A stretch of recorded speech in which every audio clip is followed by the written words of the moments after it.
about the quest of fundamental, right? So now we know nucleus, and we will be talking of some of the phenomena from the nucleus, which is radioactivity. And I think most of you are expert than me. Okay, earlier it was high energy physics. So I come from high energy physics background. So yeah, so tell me if something is wrong, I'm telling. Okay, so radioactivity, we know already that there is a spontaneous emission of some radiation. Radiation, either it could be charged like alpha, right? What is the charge on alpha? 2 plus, and then it could be beta. Like beta can be both. It could be either electron or positron. Okay, and there could be some electromagnetic radiations also. Okay, like gamma. Okay, and at very rare cases, nuclei also give off protons and neutrons. Okay, very close to the drip line. We'll not talk about drip lines, but just to, okay. So what happens is, in a radioactive decay, there is so-called unstable nucleus. Okay, that transforms into um, the stable one, and then it emits a radiation. So as I mentioned, it's mostly alpha, beta, and gamma. And there's one important thing you should understand, is that radioactivity is a probabilistic process. Okay, what does it mean by that? Like what I wanted to tell is, suppose I have a sample, or suppose I give you a nuclei. Okay, and I tell you its half-life is, or give me a real cobalt 60. Do you know the half-life of cobalt 60? Okay, I trust you. 5 years, roughly 5 years. So I give you a nuclei of cobalt 60, one nuclei, and I tell you that its half-life is, or what is the full life? It would be 0.693 multiplied by t half, right? So, so anyway, x years. Okay, I wait for the average life of the cobalt 60. What will happen? What do you see? It will be gone for sure. The answer is it may not. Okay, because it's a statistical process. So it's statistical or probabilistic. Okay, so what you need to do is that you have to look at the large sample of the nuclei, which is unstable. Okay, you take millions, billions of it in a sample, and then you observe it. So now coming to the half-life, after 5 years, if you see cobalt 60, suppose it is x amount, x atoms, it will become x by 2. Okay, x is a very large number. Okay, yeah. So rate of decay is very attached to a what how fast it will decay is property of a nuclei. Okay, how unstable it is. The measure of can you, how we can figure out the measure of instability? How you can know the measure of unstable, a nuclei is stable or unstable? Suppose I give you a nuclei, I tell you its mass. Higher masses may be stable. Higher masses to what? Okay, so binding energy. Okay, so binding energy per nucleon. From that, you can tell the degree of instability attached to it. Okay, so anyway, so I don't have to. I try to put it more towards medical physics students, or to the context of this course. So anyway, so all of you are familiar with this symbol, right? Okay, there is a one, so just to mention about this logo, you should know about this logo. So there is something as that center, this dot, it represents a nuclei. Okay, and you have done in organic chemistry the wedge, right? Wedge coming out, something is coming out. If the wedge is opposite side, something is going that side, right? I think mostly in organic chemistry people use this. So something is coming out. There are three things: trifoil. Okay, trifoil. So or trefoil, whatever. So the three things which is coming out, which is alpha, beta, and gamma data represents. That's how the logo of radioactive things is there. Okay, radioactivity, as it was accidental discovery, I would say, discovered by Henry Becquerel. So what he was doing, I think, uh, before his time, I think Roentgen already discovered the X-rays. Okay, so how X-rays are produced?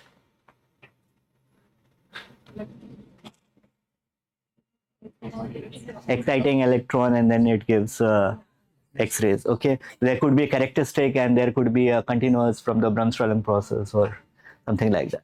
So what he was trying to find out, there were some phenomena called phosphorescence, and whether it is related to the X-ray or not. So he was trying to do, I don't know the exact story. So what he was trying to do, he takes some material of uranium, for example, or something. So he put it under X-ray and take it out. It gives phosphorescence. Okay, and suppose you put it again in the sunlight. Okay, and that's how the phosphorescence material work, right? So similar thing he was planning to do with some sample. It happens to be uranium, I guess. I think it's not mentioned here. So what he did, he was planning to do irradiate with X-ray. He wanted to irradiate with under sunlight, and he wanted to connect whether X-rays are connected with phosphorescence or not. Okay, so that was his aim. What he did, he at that time it was cloudy like this, and then he postponed his whatever his plan, and he wrapped it, the sample, he wrapped it in a black paper, and then in a drawer he kept the photographic film like this, and that's how even it was not irradiated neither with X-ray nor with sunlight, still you see something is coming out. That was very weird to him. Okay, and it happens to be, there is also, it was placed on top of a cross, so and it formed the image of the cross also. That is an actual thing. So anyway, so later it concluded that it is not independent of the exposure phosphorescence or something, and then this phenomena he called uranic rays. Till now, still people confused. I think I can understand why Becquerel was confused. Still, if you see something is showing phosphorescence, like you put in a stickers, phosphorescent sticker, oh, it's radium, you will say it's not radium, it's not radioactive, it's phosphorescence. Okay, so I can completely understand why Becquerel would be confused with this. Okay, now moving on. Later Marie Curie, I think, did some pioneer work for radioactivity. So she wanted to investigate. At that time, it was called uranic rays because it was coming out from the uranium, and she took a lot of different isotopes from the uranium, and she figured out more the amount of the isotope is present, more intense the radiation which is coming out. Okay, and later she found a different element, isolated thorium, and she discovered several other elements also, I think polonium and radium also, and that's all. And it was, I think she also made, I think her husband made this electrometer through which the radioactivity was discovered. So they both worked together on this radioactivity. Okay, anyway, so Madame Curie was the first person who coined this term radioactivity to describe this phenomena of spontaneous emission of the radiation.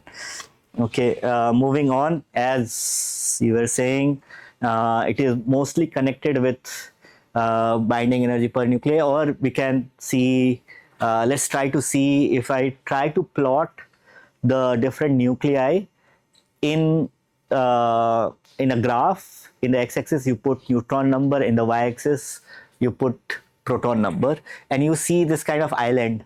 Okay, it's nice in the sea, nice island, and this is your straight line n equal to z, and up to 20 or up to even 20 to 30, I would say, or 20. So most of the nuclei are stable. The green line represents the stability thing, okay, and the yellow ones are unstable.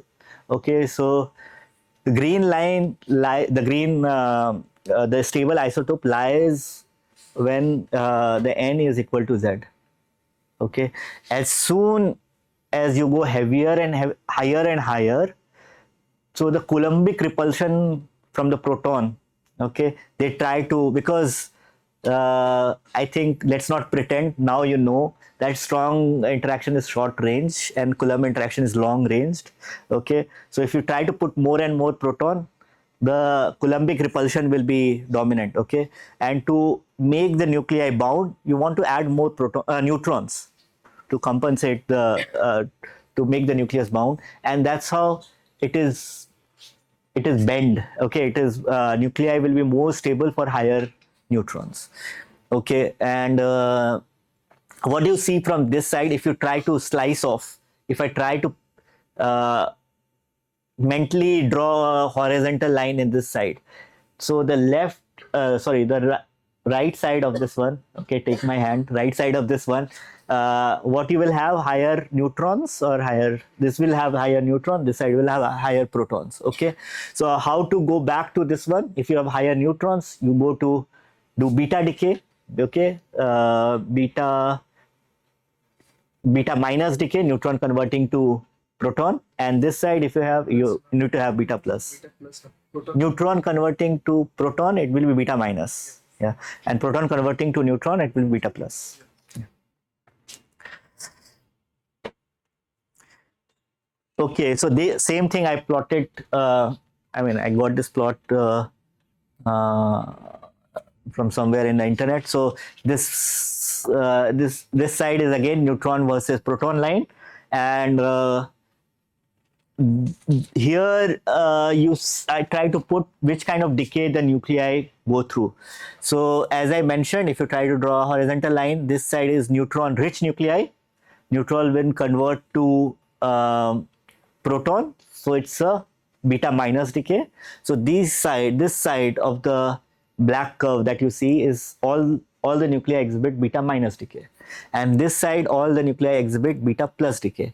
Okay, and if you go in a far end, okay, you see some black dots, blue dots here, and here you see some orangish dot. So if you go here, if there are excess neutrons, nuclei can give off neutron itself, and there are excess protons, nuclei can give off proton also.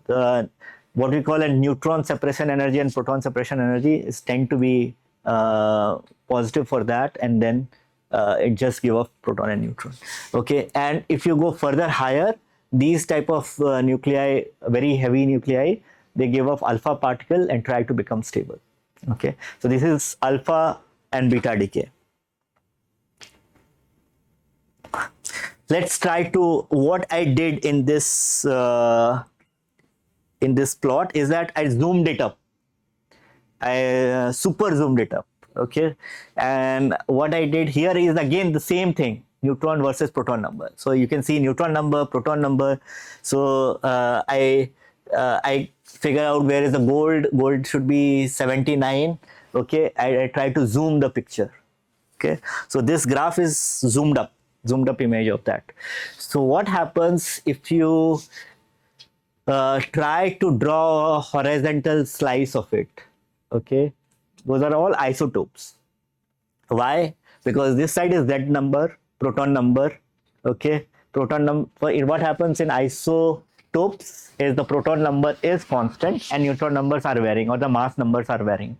So this is, you can see all the these side, all the in the horizontal, all are lead, all are thallium, mercury, and like that. These greens are the stable ones, the stability curve that you saw. Okay, and if you try to put a vertical line, these are isotones, right? So neutron number are constant and the proton number, the elements keep on changing, mass numbers are different. And if you try to put a diagonal line, Okay, so that becomes isobar. It means mass number is constant and the neutron number and the proton numbers are changing. But very clear, right? Nothing, no fancy. So you should understand what is isobar, isotope, and isotones. So from this, again, I try to, and that's very simple, is the radioactive displacement law. So I think there are some scientists, they describe a law, but that's very simple to understand. Alpha decay, what happens in alpha decay if the parent, so again, this is Z by N plot, Z versus N, and this is your parent nuclei. So what happens if that parent nuclei go through alpha decay? So what is alpha particle? 4 helium 2, right? Helium nuclei. So mass number changes by 4 and atomic number changes by 2. So you make that change. So this is Z versus N. So you can do proton number changes by 2, neutron number changes by 2. As simple as that. Okay, so your alpha, if the parent nuclei is here and goes through alpha decay, it comes here. Okay, now so you can write it down. Alpha part in alpha decay, what happens? The Z reduces by 2, N reduces by 2. What happens in beta minus decay? In beta minus decay, proton is converted to no, sorry, neutron is converted to proton and an electron and neutrino.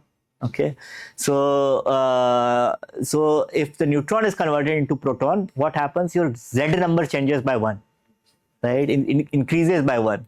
So so this side, sorry, this side.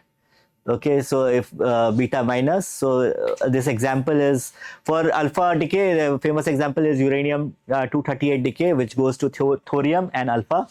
And for beta minus decay, carbon 14 goes to nitrogen 14 plus electron plus neutrino. Okay, so your Z number also increased by 1 and the mass number, thank you. Okay, so where do you remember I gave example, I searched for the example very specifically. Where do we use this carbon 14? Carbon that carbon dating, we can radiocarbon dating or something like that. Okay, okay, now beta plus decay. Okay, so beta plus decay happens, so what happens in a beta minus decay? Write it down. Z number increases by 1 and N decreases by 1 and A remains unchanged. A is equal to Z plus N. Z increases by 1, N decreases by 1, A remains constant. For beta plus decay, what happens? Z decreases by 1. Earlier it was increasing because the proton is being converted to neutron. So Z is decreasing by 1, N is increasing by 1, A remains constant. That's how it becomes. So one example is this fluorine 18, F18 goes to oxygen 18 and it gives off positron and an electron. Where do you use this decay? FDG production. Say it. FDG, yes. So I think you use in this imaging, PET scanning. PET scanning, right? So medical physicists should help me, please. Okay, so you use this kind of thing in PET scanning. And okay, and other thing is that in beta plus, one other form is that what you can do. So in particle physics, you can always cross the reaction. You can bring from left side to right side by changing it to antiparticle. Okay, or right side to left side by changing it to antiparticle. So here is this positron. Okay, I change it here, is the same beta beta plus decay. So positron becomes electron, antiparticle, right? I'm moving it from the right side to the left side. Proton plus electron gives neutron plus neutrino. Fine. What happens here? Z number, N number.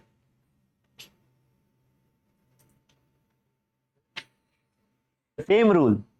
Same rule. Okay, nothing happens. Okay, same rule. So proton is reduced.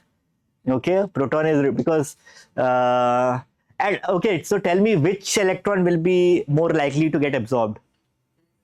Huh? KSL, because it's very near to the nucleus. Okay.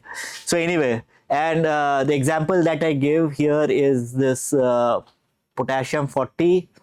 It absorbs K shell electron. It becomes argon. And where it is used? Tell me where it is used.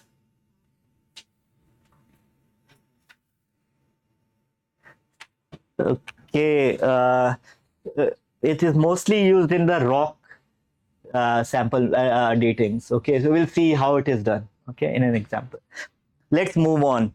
So, as I mentioned, the lifetime of the radionuclei are statistical, unstable nuclei are statistical in nature. And if you observe a collection of some unstable nuclei, they don't decay at the same time. It's not like that you will see, as I was mentioning, is exactly become 1/2. There is some fluctuations, okay, within the uncertainties, okay. So so they don't decay at the same time. So now we try to derive. So what happens? A nuclei P which disintegrates to a nuclei Q, P becomes a Q. And what happens? P decreases with time, number of P decreases with time, number of Q increases with time. And let's, for our calculation, let take N to be a very large number. N is the sample size, okay, the count of the nuclei P at T equal to 0.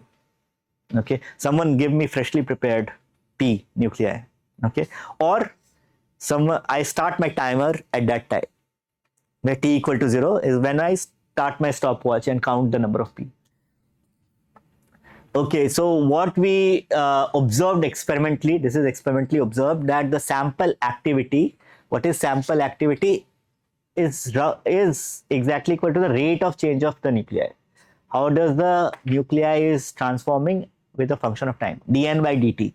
Okay, the rate of change of nuclei is called the activity, sample activity. Just keep in mind. So it is proportional to the number of nuclei present at that particular time.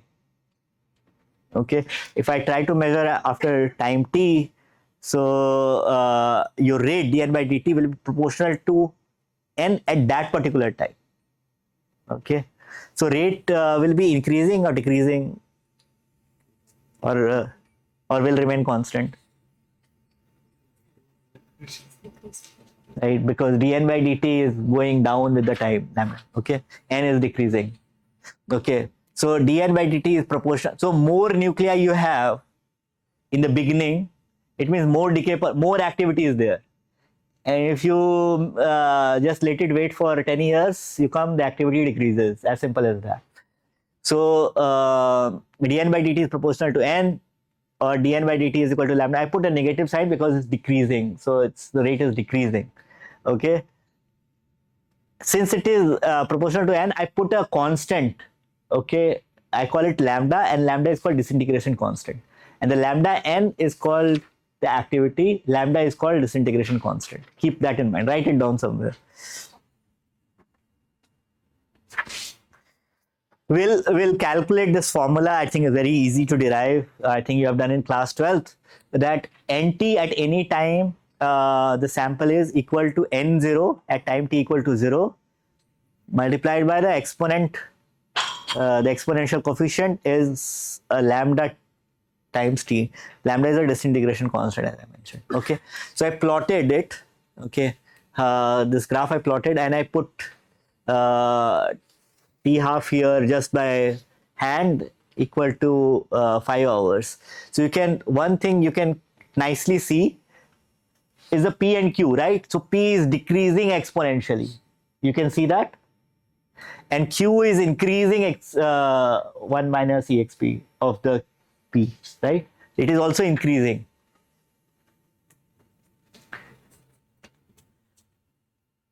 Okay, so this part again, but it's very easy to infer if you just write it down for now. If you do not see, we'll cover this in tutorial. that the probability that an individual nuclei, I think it is covered for most of you. So probability that an individual nuclei which is selected at random, okay, from the initial sample which is at t equal to 0, you select at t equal to 0, you have lot of samples, you select some nuclei and you figure out what is the probability of that nuclei will decay in time t and t plus dt in between. Okay, that happens to be exp minus lambda t times dt.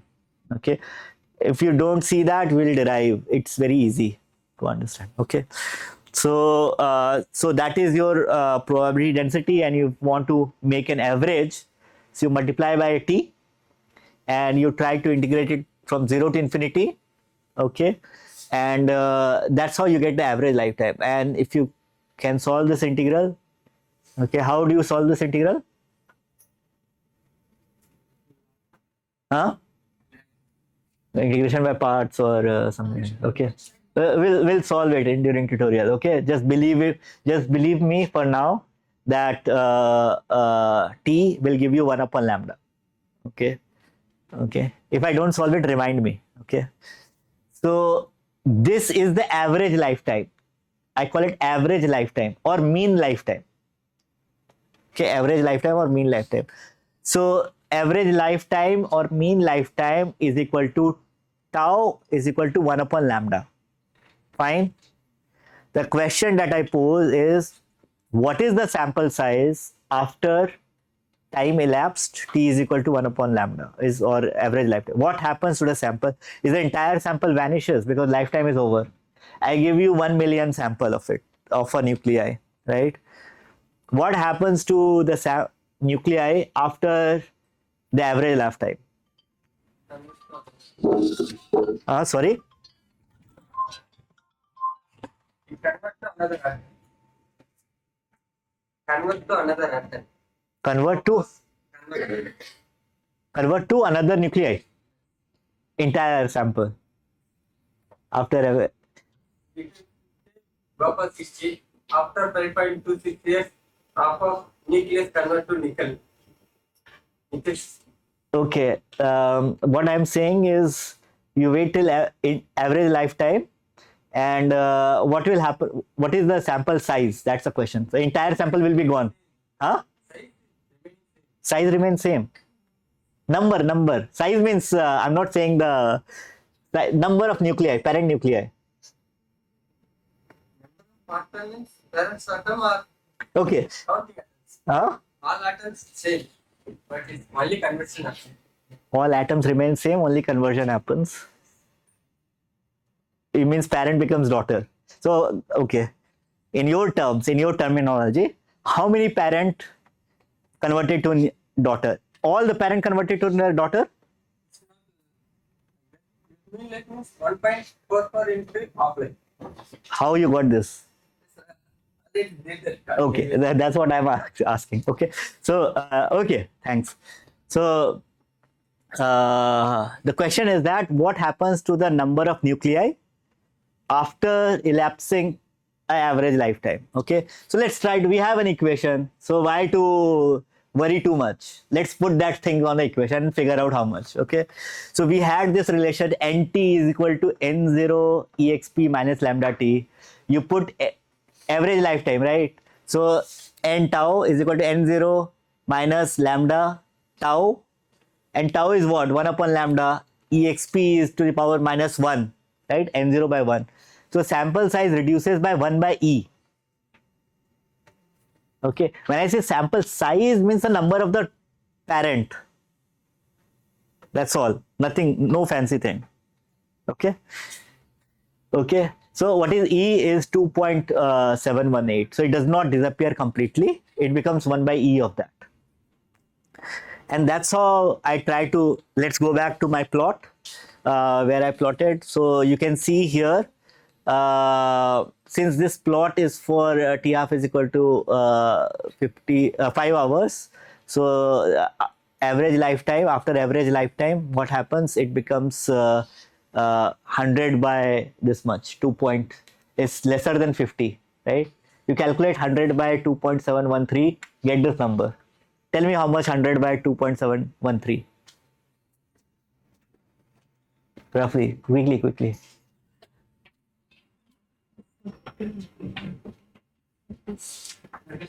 37. See, so it, huh? Okay. So I'm okay with the line. Now, but this is very difficult. Our life as an experimentalist will be very difficult to find if someone gives me average lifetime and I again go to the lab. I see sample size reduces by 1 by e. E is like never ending fraction. Okay, it will be very difficult for me. So I try to make definition which is more life of experimentalist becomes easier. Okay, so I will say I will quote in a different way. I will quote at what time my sample size reduces to n by 2 because I can count my sample size very easily through activity. Okay, at what time my sample size is reduced. Okay, because now both will be easily measurable. You can measure time very easily now. Okay, so sample size reduced. So tell me at what time the sample size is reduced to t half, and it happens to be very easy. Again, plug into the formula. So nt half is equal to n0 exp minus lambda t half, right? T I replace with tau half, and what happens to the sample when it elapses t half is exactly n0 by 2. If I talk of a large sample, I'm not talking of two nuclei. Two nuclei, it might be both remain. Okay, I'm talking of very large sample. So in that case, after t half, n0 will reduce to n0 by 2. Okay, and you do some algebra and then you can figure out is the algebra is in front of you. T half is equal to tau times ln2. ln2 happens to be 0.693. Yeah, so 0.693 by tau. Let me go back to my plot. As I said, I plotted with this curve from the beginning. I plotted with t half is equal to 5 hours. So if the t half is equal to 5 hours, what is the average lifetime? Give me the number. Don't look at the plot. Give me the number. Question is, if the t half is 5 hours, what is the average?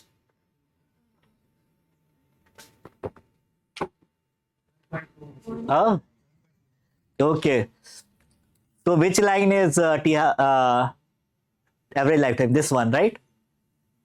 This one. So you can see at average lifetime this line, and it was reduced to 1 by e, and the t half is 5 hours, right? 5 hours line, it becomes exactly 50. I started with 100. I'm calculating the fraction, so 50%. Right? You can see this line is plotted for t half is equal to 5.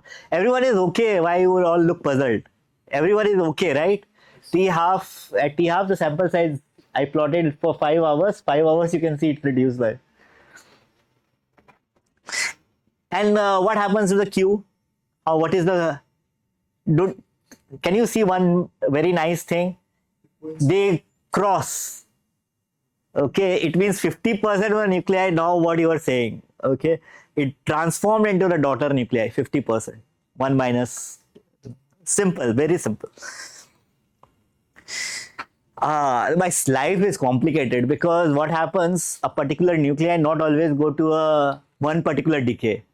It can have a possible different paths. Okay, like P can go to beta decay and can also go to alpha sometime. Like if you go for a higher, there is a possibility that it goes to alpha decay and beta decay.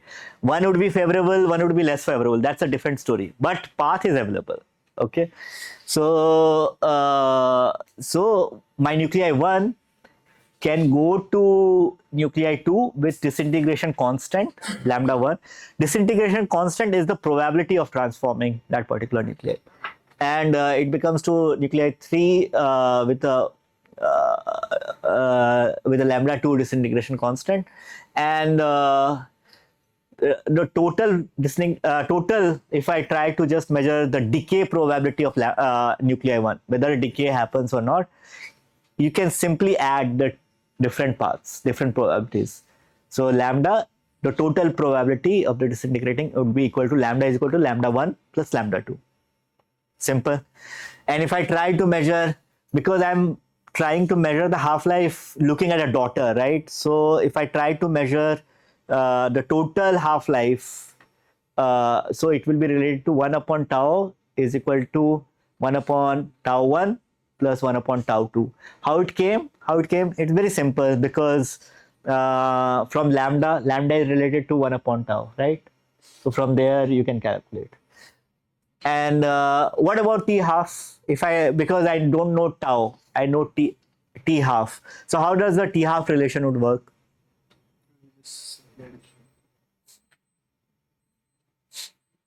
Same, you put 0.693 by t half, 0.693 by tau, and 0.693 by. So it will be the same relation. Okay.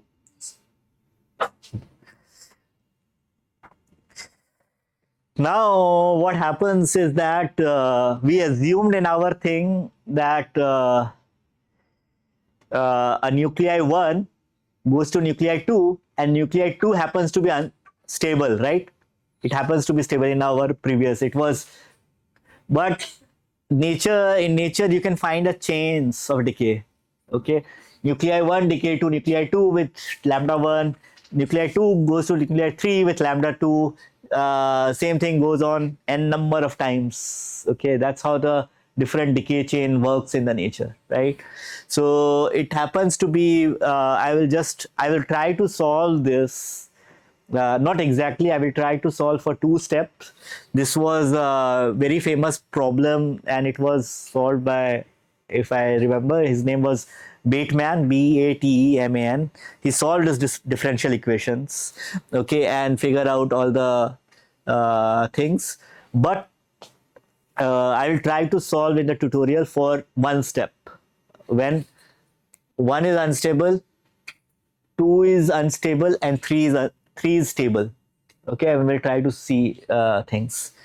Okay, so now coming back to this one, I think I'm not missing anything which I want to tell. Yeah, so you can just get a feel how to write these equations. So like, for example, you start with dn1, right? So it decays, right? It just decays. There is nothing which producing it. It's there in the beginning and it decays. So you will put, how does it decay? With a decay constant, the disintegration constant, multiplied by the sample size, lambda 1 multiplied by n1. But if you go to n2, it decays with the probability lambda 2, right? So it minus lambda 2 n2, and it is also being produced through lambda 1. So you will add a positive sign lambda 1 n1. All of you are there. You saw there when the Q was increasing, right? So your N2 will be increasing by this rate, lambda 1 N1, because this N1 is decreasing to N2, right? It's very simple. N1 is decreasing by this amount, so N2 will be increasing by this amount and will be decreasing by this decay thing. Same thing you can keep on writing for the decays, right? Chains, okay? And ultimately you can go to the nth step. Fine. So let me fast forward to radioactive decay series. Okay, I have to really be fast now. So there are in nature there are 4 decay series found. Uranium series. So it happens to be, you can go. These series are a factor of 4n plus 1, 2, 3. Okay, or 4n plus 0, 1, 2, 3. So there are 4 series. Okay, so first one is, and each series is characterized by the mass number of the parent one. Okay, and so first one is thorium. You can write it down. Thorium series, which is 4n, and what is the mass number of thorium is 232. Right. Then Neptunium series, which is 4n plus 1. So 237. So 236 is divisible by 4 plus 1. 237 thorium, Neptunium. and then uranium series 4n plus 2, 238, okay, 236 which is divisible by 4 plus 2, 238, okay. Actinium series, which is 4n plus 3, okay. And this one is artificial radioactive series. Why, we'll see in a moment, okay. So let's go one by one in the series. So here what happens is that, why I draw this thing, you remember, now you go back to mentally imagine that alpha beta, how I put this one, this one, right, displacement law, okay. So you write it down in n by z again, and you start with thorium. Alpha decay, it brings you to here, and this is this radium to actinium is alpha. No, which decay? Beta minus. Okay, although it is written, but you can figure out, right? Then it goes to alpha, beta minus, alpha, alpha, alpha, alpha, beta minus, alpha. And here you can see there are two ways appears. When you reach bismuth, either from the bismuth, it can directly go to alpha and become thallium, or it can go to beta and then alpha. Okay, from that you can easily come out. Is that clear? Yes. Okay, so ultimately in all the series they all try to become lead. Okay, lead. So here in thorium 232, it becomes since it is 4n series, so it terminates at lead 208. Okay. So what I was saying is that, what is the half-life of this one is of the order of 14 billion years. Okay, half-life of thorium is 14 billion years. So as compared to thorium, neptunium, what is the half-life, is million, of the order of million years, right? 10 power 3 years less. So that's why it is artificial series. It's not found in nature anymore. It decayed already. So all the elements here, you can see all the elements had to be you have to make that in lab, okay, to have this, to observe the series elements. So all the elements that you need to see for the neptunium, that's why it's called artificial series. Okay, now that's why I mentioned, so all the member nuclide have half-life comparable, lesser than the age of the universe. So that's why it doesn't occur in nature.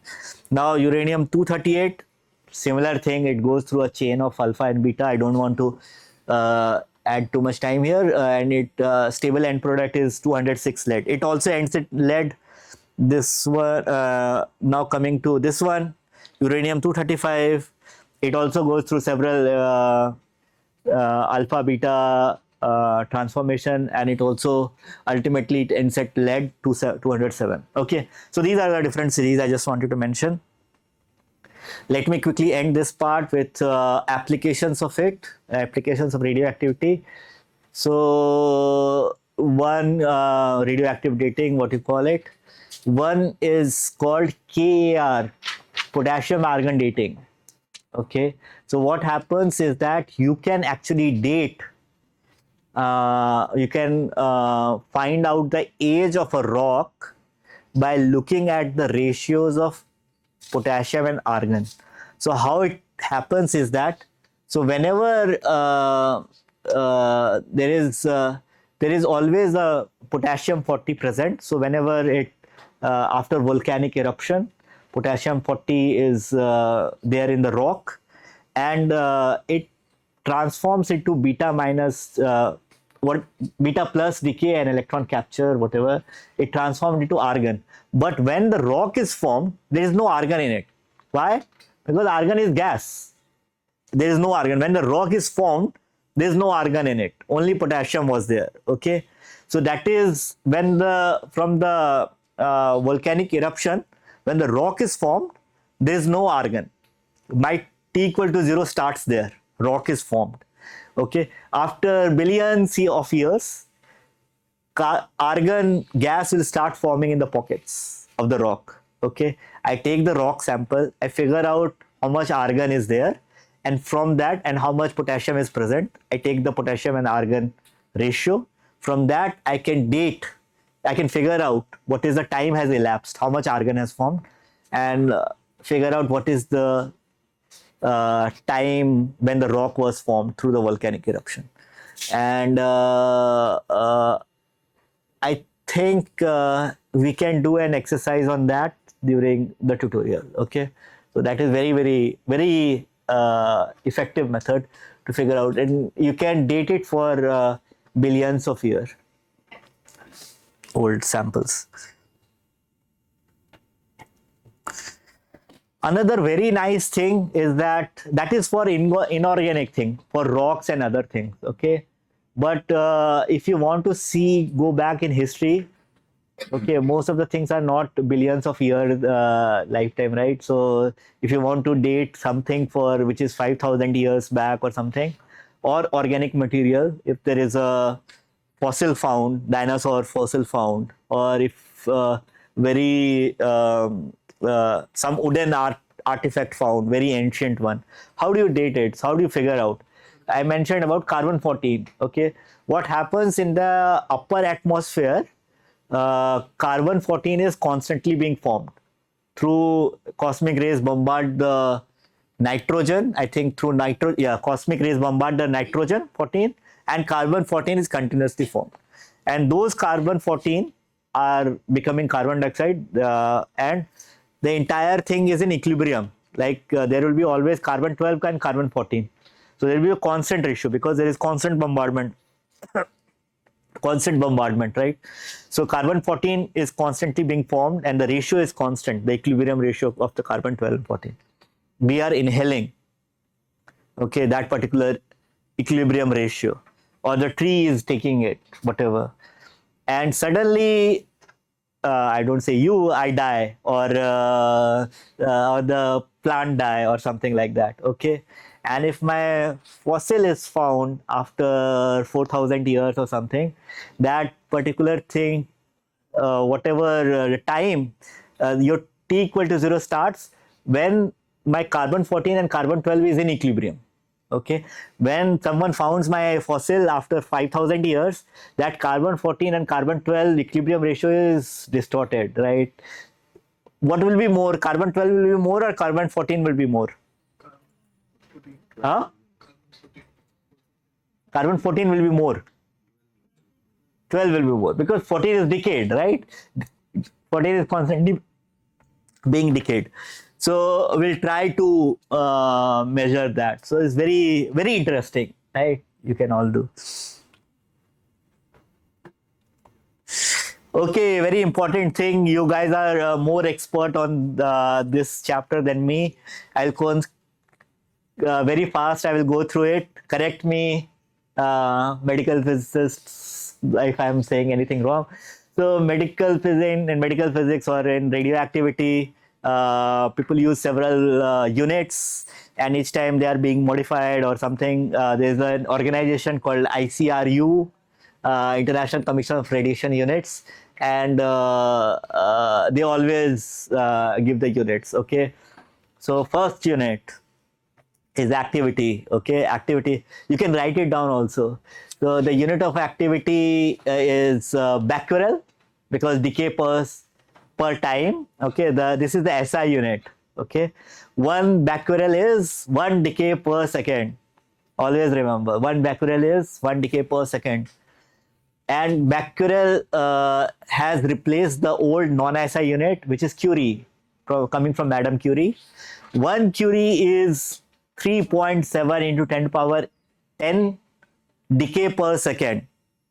Write it down, 3.7 into 10 power 10. Although it has replaced, but it is still in use, very popular. Okay, if you still see your isotopes that are being delivered to you, still you will see some microcurie, millicurie, or source. Okay, so it's not like although they are replaced, let's forget about it. Remember it. 1 Curie is equal to 3.7 into 10 power 10 decay per second, or becquerel. How this weird number is coming from?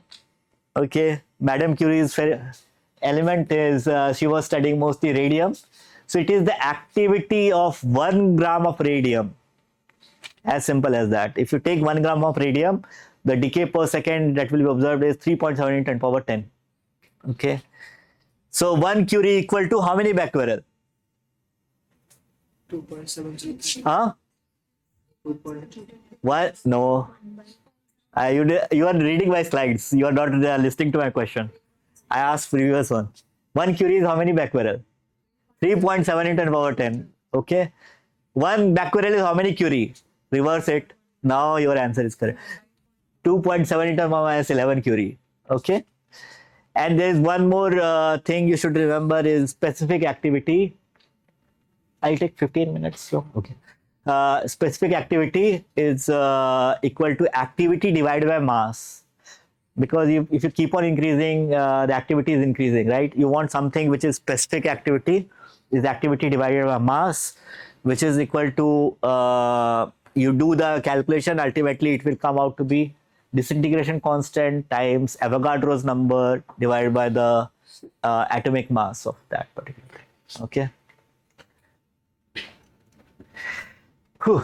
Okay, now coming to karma. Okay, or karma. I don't know how to pronounce. Okay, so it is kinetic energy release in matter. Okay, that particular this thing is valid for uncharged one. Okay, like gamma or neutrons. Okay, so whenever this uncharged radiations like neutrons or this one, they interact with matter, they deposit some amount of energy, right? So what is the karma is the sum of the kinetic energy of all the charged particles that are being produced. Okay, ionization happens through charged particle, right?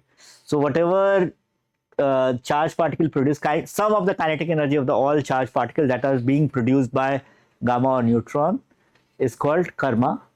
Kinetic energy released in matter, as simple as that, karma. Okay, and the SI unit of karma is gray. Write it down. Write it down. SI unit of karma is gray. Okay, and 1 gray, I said kinetic energy transferred per unit of mass. So kinetic energy measured in joule. 1 joule SI unit. Okay, 1 gray is SI unit. 1 gray is equal to 1 joule per kg. As simple. So karma is measured in gray, and 1 gray is equal to 1 joule per kg. Okay, and it is not the absorbed dose. Okay, it is just a dose which is being produced through the energy. It is not the exact same amount. So you will be seeing gray is used in several other things, absorbed dose also, but karma is just how much is the kinetic energy that is being produced. Okay, so most of the time what happens if you take an X-ray, there is between you and the X-ray, what is the medium? Air, right? Mostly we try to derive air karma because the material is air before you and X-ray. Okay, so we'll come to it in a moment. I want to mention one another thing is called exposure. Okay, exposure is again a measure of ionization that is produced by X-rays or other gamma rays in a specific mass of air, and it is the quantity is how much charge is being produced of one kind. So what happens when your ionization happens? You produce a ion pair, right? Electron and ion. Okay, so you count only one type of charge. If you sum them up, it will be zero. So you have to count only one type of charge. Either you count electron or either you count ion. So how many one type of charge is being produced per unit of kilogram? Okay, so SI unit of charge is coulomb, mass is kilogram, 1 coulomb per kilogram. Okay, and this is the SI unit. Historical unit which is still being used is Roentgen. Yeah. Okay, so 1 Roentgen, 1 R, how it is defined as the amount of charge that is produced, 1 ESU of charge being produced in 1 cc of air at STP. Because if you try to change the temperature pressure of air, it will change. Okay.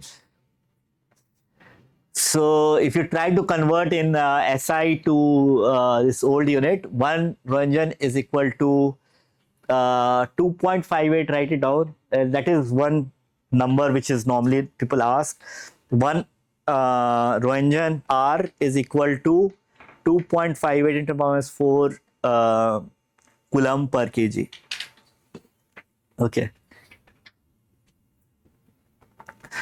So these are ionization radiation being produced. Okay. Now if we try to look at the absorbed dose, now you start entering in the body. Okay. So how much dose ionizing radiation is being absorbed by per unit mass of it? Was earlier it was being produced, now it is being absorbed. How much absorbed in the material? Unit remains the same because how much absorbed energy per unit mass. Okay. Earlier it was emitted, now it is absorbed. So unit remains same. So don't get confused. Okay. So 1 gray is equal to 1 joule per kg, but this time it is absorbed radiation. Okay. As simple as that. Other non-popular source of radiation unit is rad, which is in ergs per gram. Okay, so people still use I think in medical physics rad unit. So 1 gray is 100 rad. Okay, convert this, you will figure out 1 gray is equal to 100 rad. So absorbed dose is important because it quantifies the energy which is actually absorbed by the material or biological tissue, and that this particular unit will tell you how much is the damage done, because that is the energy that is being absorbed by the material body, whatever. Okay. Okay, now absorbed dose, it's all type of alpha. For example, if you take alpha, beta, proton, right, whatever things which is absorbed by your body, not all radiation produce equal amount of damage to your body. Okay, why? I think you will see in the other lecture, alpha particle gives in a short distance a lot of pairs, lot of ionization, whereas if you compare it with electron, it can travel a larger distance and can give off smaller ionization. Like, so similar amount of energy which is absorbed by electron and alpha, alpha is more damageable, or proton is more damageable, because it gives a very localized high dose, right? In a short distance, it gives a very high dose of thing. So that's why alpha is more dangerous. So you have to put a weight factor, how much is the ionization power in each type of radiation. So it happens to be ICRU decides the weight factor. Okay, in the so X-rays, gamma rays, beta particles, and muons have weight factor equal to 1. Protons and charged pions has a weight factor equal to 2. Alpha particles or fission fragments with the nuclei when it fragments into goes through fission. So the weight factor is 20. And neutron, it depends on the energy. There is a continuous, there is a curve of it. You figure out which energy of the neutron you are talking about. Depending on the energy, its weight factor depends. Okay, it varies from 10 to 20. So this part is clear. Is this part clear? Now, what I call is the effective dose, equivalent dose. Okay, equivalent dose is HT, H with subscript T, equal to some weight factor multiplied by the dose that you are getting in gray.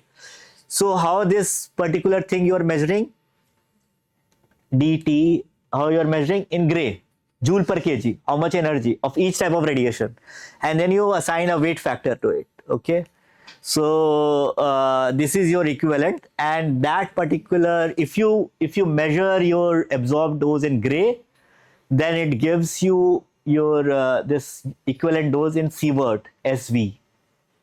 Okay, now you understand how this you might have done, you might have seen millisievert or something, your dosimeter says, right? Millisievert, you guys have heard, non-medical physicist people. Okay, millisievert. Okay, so that's Not yet. We are reaching there. Oh, there is one more factor. Okay, so that's how if you measure in if you measure this in gray, then this HT will be sievert, and earlier the unit was REM, right? Roentgen equivalent man. Okay, it's also a very gender imbalanced unit. Sorry. So radiation affect both men and women uh, equally. So anyway, so Roentgen equivalent men REM. But anyway, I think nowadays REM is very unlikely used. I think in US it is still used, and one sievert is a large quantity, very large quantity. One gray, I think lethal dose is 2 to 4 gray. Okay, I do not remember exactly, but one sievert is a very large quantity. So normally annual dose is 20 millisievert. So you can imagine one sievert would be how large. Okay. So till now we are there, equivalent dose, you understood. Now we have to measure effective dose. If your radiation hit your hand and if your radiation hit your heart or brain, it's not equal, right? You have to put organ factor, tissue factor also, how susceptible it is to develop a cancer. If I would say that effective dose is directly related to the cancer, the stochastic effect of the cancer to appear, okay, or the probability of cancer to appear, because there is a tissue weight is applied, and that tissue weight tells you how susceptible it is to the cancer or the ionization effect of the radiation. These doses are so earlier you remember in the absorbed dose you multiply it by the weight factor with the how harmful is the radiation. Now you put another weight factor, is the tissue weight factor, okay, and that tissue weight factor decided by the ICRU, okay, and ICRU it keeps updating based on the research, is active area of research, and you can see there are changes there. So if this diagram effectively summarizes the absorbed dose, you factor two things: how harmful is the radiation, how susceptible, how organ is related to the cancer, and that tells you the effective dose. So how effective dose is measured is again measured in sievert, because I multiply by the constant. Is that everything clear? So as I said, the effective dose tells you the exact biological risk. It quantifies the risk, and it happens to be if someone receives 1 sievert of dose, there is a chance of 5% increase in the amount of cancer as compared to the normal people. Okay, if you sample out an average human and if you sample out a human which have received 1 sievert of dose, in that particular population there will be 5% more risk of developing a cancer. That is a stochastic effect of the cancer, not deterministic. Okay, deterministic effect is like you see a very high dose of radiation and you start to see NVD, right? Nausea, vomiting, and diarrhea or dysentery, whatever. Yeah, that is a deterministic effect. Okay. So anyway, let me summarize. I'm coming to my summary. So we started with radioactivity. Okay, this is a very nice chart, very nice summary. Radioactivity, SI unit is becquerel, right? SI unit is becquerel, or other unit is Curie. Okay, I didn't mention about Rutherford, but anyway. Then we can see, right? Sorry. And then exposure. Exposure is coulomb per kilogram, how much charge being produced, one type of charge per kilogram. Then how much radiation your body is absorbing, that is in joule per kg, that is in gray. Then you multiply by alpha, beta, gamma, which different type of radiation affects tissues differently, and that gives you in sievert. And then you calculate the effective dose. Again, you weight with the tissues, and that gives you again in sievert, but that's an effective dose. Okay. One quick exercise here is that we'll try to see a person received an equal is exposed to equal amount of dose radiation. Okay, a person is exposed to equal amount of exposure, one in which the whole body is exposed to 1 milligray of gamma, and here only head is exposed, and we will try to see whether they are equal or not. Okay, very nice exercise. So 0.12 in so since entire body is exposed to that much, bone marrow, colon, lungs, stomach, skin, you do a tissue weight. Since it is gamma ray, so what will be the tissue weight factor? Sorry, radiation dose factor? 1. So that's why 1 is used here. If you change it to proton or something else, 2 will be used here, right? So you multiply by the tissue weight factor, ultimately it comes out to be 1 millisievert. Okay. But only if only head is exposed, then what happens? You put thyroid, you put brain, you put salivary gland, you put the weight factor of all those things, some amount of 10% of bone marrow also, okay, because you see only 10% of bone is there, not entire bone is there. So you put how much amount of bone is present in the head, 10%, and 15% of skin is there, some from some survey, okay, you put that thing, and it happens to be equal amount of dose in which entire body is exposed, you are getting 1 millisievert. In other, if the only head is exposed, you are getting 0.07. Okay, you whenever you are working in radiation environment, you try to cover as much with X-ray. They put lead apron or something like that. Okay, one famous dose is banana equivalent. It's not SI, it's the fun unit. Okay, so if you fun fact. Okay, really fun. Okay, don't. There is no banana equivalent dose. Okay, so fun fact is that if you eat a banana emits what? Yes. Okay. So if you eat a banana, you receive about 0.1 microsievert of dose.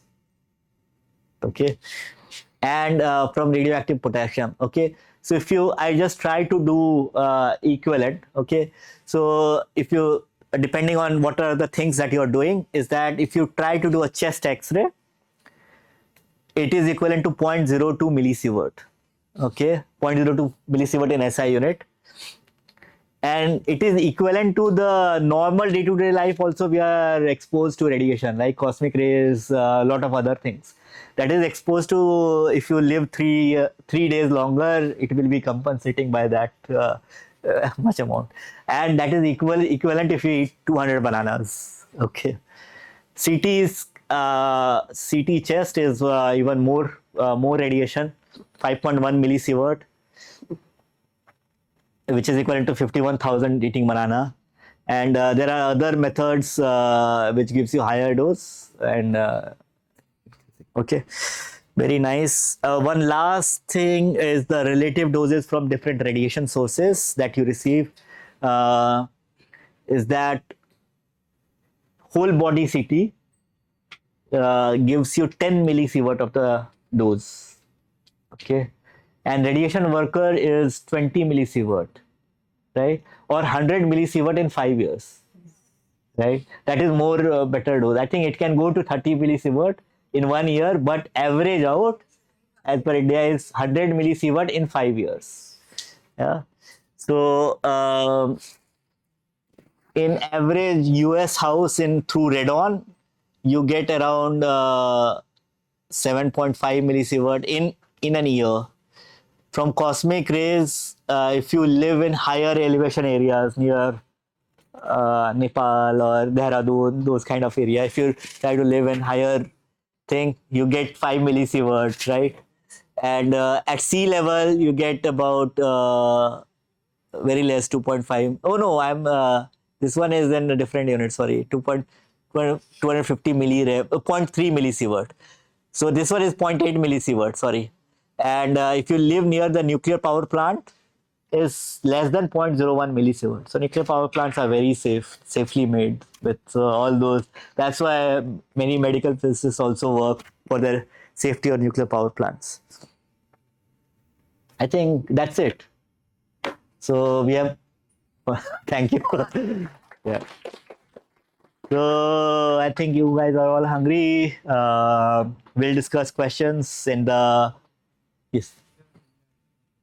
Effective dose that you showed where ICRC is the challenge. Huh. So why is it changing in years? How 1977? Based on the research paper, I would say I think I'm not an expert in this field, so I'm not. So earlier, the people thought reproductive organs were more susceptible to cancers, uh, but later, everyone knows the reason. I don't know the reason exactly, but I think yeah, I'm not sure. For example, bone marrow. Okay, what happens? I can just give you, for example, bone marrow. What happens is constantly producing blood cells, right? So suppose if you do a DNA damage to the bone marrow.